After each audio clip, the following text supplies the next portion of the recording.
আসসালামু আলাইকুম ওয়া রাহমাতুল্লাহ। আলহামদুলিল্লাহি রাব্বিল আলামিন ওয়াসসালাতু ওয়াসসালামু আলা সাইয়্যিদিল আমবিয়াই ওয়াল মুরসালিন ওয়া আলা আলিহি ওয়া আসহাবিহি আজমাইন। আউযু বিল্লাহি মিনাশ শাইতানির রাজীম। বিসমিল্লাহির রহমানির রহিম।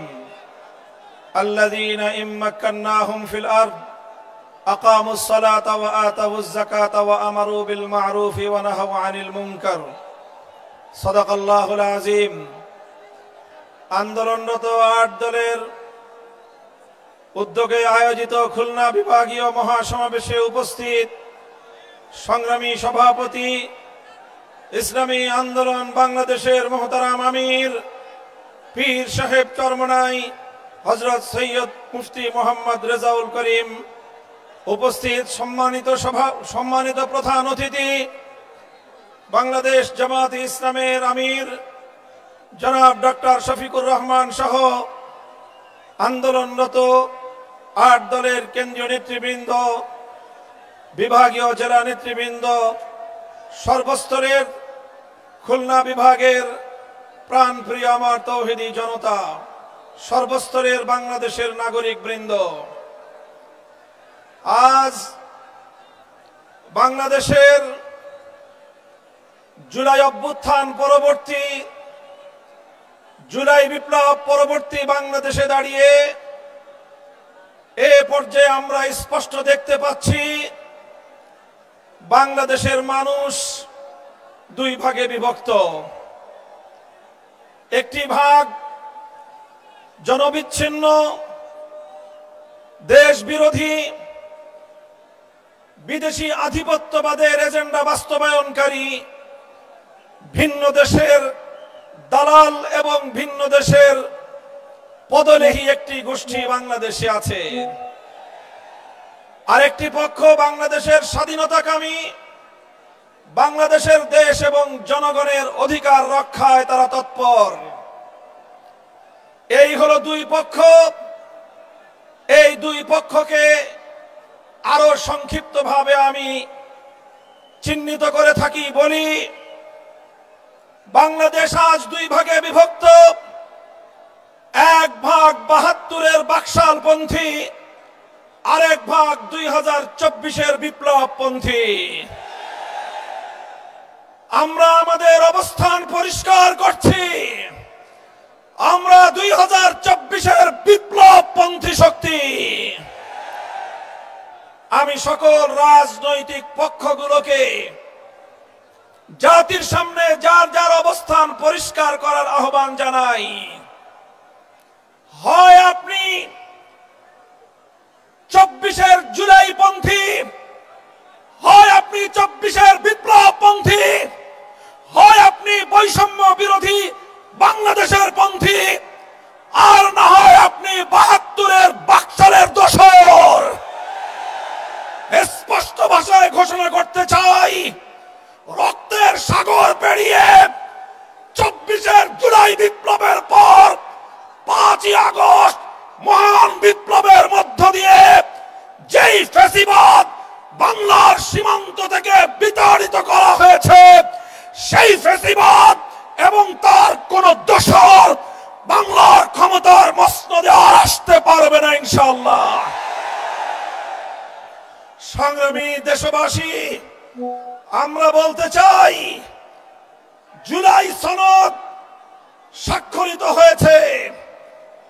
জুলাই সনদের আইনি ভিত্তির জন্য আমরা ঐক্যবদ্ধ হয়েছিলাম।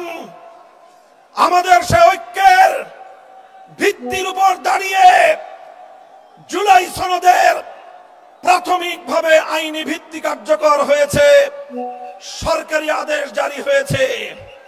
আমরা দাবি করেছিলাম জুলাই সনদকে চূড়ান্তভাবে আইনি ভিত্তি প্রদানের জন্য গণভোটের আয়োজন করতে হবে। বাংলার মানুষ সেই গণভোটের মাধ্যমে ইনশাআল্লাহ জুলাই সনদকে চূড়ান্তভাবে আইনি ভিত্তি প্রদান করবে। আমরা বলেছিলাম বাংলাদেশের ইতিহাসের এই তাৎপর্যপূর্ণ গণভোট সংসদ নির্বাচনের সঙ্গে প্রতীকের নির্বাচনের সঙ্গে একসাথে তালগোল পাকিয়ে এই গণভোটের মাহাত্ম্য নষ্ট করবেন না।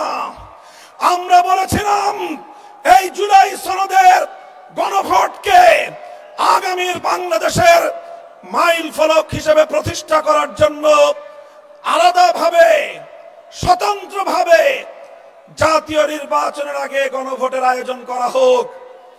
কিন্তু আমরা দেখছি যারা জুলাই সনদের, যারা জুলাই বিপ্লবকে আন্তরিকভাবে গ্রহণ করতে পারে নাই, যারা জুলাই বিপ্লবের বৈষম্য বিরোধী চেতনাকে ধারণ করতে পারে নাই, যারা জুলাই বিপ্লবের ফ্যাসিবাদ বিরোধী সংগ্রামকে ভালোভাবে গ্রহণ করতে পারে নাই, ষড়যন্ত্র করে পর্দার পেছন থেকে কলকাঠি নাড়িয়ে জুলাই সনদের গণভোটকে একই দিনে বাস্তবায়ন করার জন্য বর্তমান সরকারকে তারা বিভ্রান্ত করেছে, পথভ্রষ্ট করেছে। দেশের স্বার্থে, জনতার স্বার্থে, শান্তির স্বার্থে, ঐক্যের স্বার্থে আমরা গণভোটের আয়োজন, হয়তো জুলাই সনদের আয়োজনকে এখন আমরা বলছি স্বতন্ত্র নির্বাচনের মাধ্যমে আলাদা দিন গণভোটের আয়োজনের মধ্য দিয়ে জুলাই সনদ কার্যকর করার এই ঐতিহাসিক পদক্ষেপকে যেন বর্তমান সরকার তার প্রাপ্য সঠিক মর্যাদা দান করে। বলতে চাই, যদি এটা করতে ব্যর্থ হন, ইন্টারিম সরকার ইতিহাস আপনাদেরকেও ক্ষমা করবে না। ইতিহাস কাউকে ক্ষমা করে না। মনে রাখবেন, ইতিহাসের দায়ে পরিশোধ করতে পারবেন না, কলঙ্ক নিয়ে বিদায় নিতে হবে। পরিষ্কার বলি, আমরা ইনশাআল্লাহ যেই ফ্যাসিবাদ রক্ত দিয়ে বাংলাদেশ থেকে বিদায় করা হয়েছে, বিদেশি প্রভুদের এজেন্ডা বাস্তবায়ন যারা করার জন্য আমার বাংলার স্বাধীন জনপদকে যারা ব্যবহার করেছে, আজও যারা স্বপ্ন দেখছে বিদেশি প্রভুদেরকে খুশি করে আবার ক্ষমতার মসনদে আসবে, তাদেরকে বলতে চাই, বাংলাদেশের মানুষ আজ ঐক্যবদ্ধ। বাংলার মানুষ আজ রাজপথে অবস্থান নিয়েছে। আমরা রাজপথে নেমেছি জুলাই সনদ বাস্তবায়নের গণভোটে হা বাক্সকে বিজয়ী করার মধ্য দিয়ে আগামীর বৈষম্যহীন ফ্যাসিবাদ মুক্ত বাংলার ভিত আমরা তৈরি করব ইনশাআল্লাহ। আপনারা সকলে ঘরে ঘরে দাওয়াত পৌঁছে দিবেন।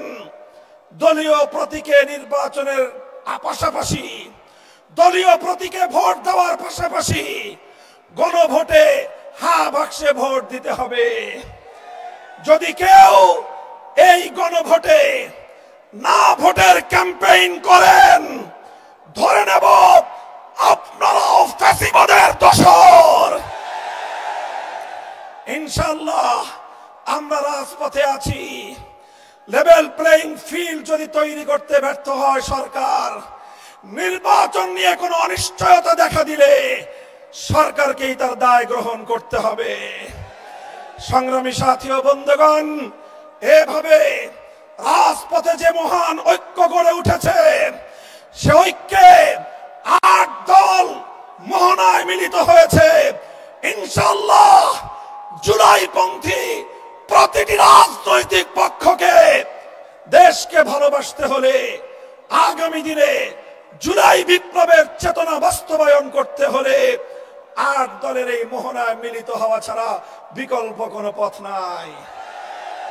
বক্তব্য শেষ করব। শেষ প্রাঙ্গণে, শেষ প্রান্তে দাঁড়িয়ে বাংলাদেশের মানুষের অধিকার আদায়ের, আধিপত্যবাদ বিরোধী আন্দোলনের অবিসংবাদিত নেত্রী বেগম খালেদা জিয়ার জন্য আমি দোয়া করছি, সকলকে আহ্বান জানাচ্ছি। তার জন্য, তার দীর্ঘ হায়াতের জন্য, সুস্থতার জন্য আমরা দোয়া করব।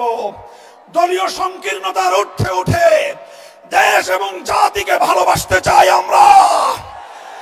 আমাদেরকে বিরোধী পক্ষে ঠেলে দিয়ে আমাদের সঙ্গে যদি কেউ বিরোধ তৈরি করতে আসেন, আমাদের শান্তিপ্রিয় চলার পথে যদি কেউ প্রতিবন্ধকতা তৈরি করতে আসেন, রাজপথে মোকাবেলা করব আমরা ইনশাআল্লাহ।